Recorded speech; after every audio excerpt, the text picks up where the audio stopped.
நிச்சயம்தான். எங்கள் முதலமைச்சரை பொறுத்தளவில் முன்மொழி கொள்கையை திணிக்க வருகின்ற பொழுது அவர் எந்த எதிர்ப்புக்கும் அடங்க மாட்டார்.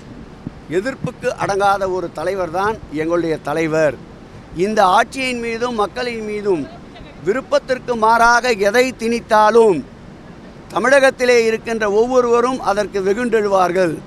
அப்படி திணிக்கின்ற வேலையை அவர்கள் விடாமல் தொடர்ந்து செய்தால் திராவிட முன்னேற்ற கழகத்தில் இருக்கின்ற ஒவ்வொரு தொண்டனும் அதற்கு எதிர்ப்பாக வெகுந்தெழுவான்.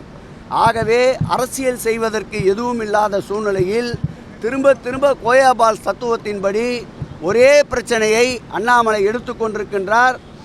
2026ஆம் ஆண்டு நெருங்கி கொண்டிருக்கின்றது. மக்கள் அவருடைய செயல்பாடை விழிப்புணர்வோடு கண்காணித்து கொண்டு வருகிறார்கள்.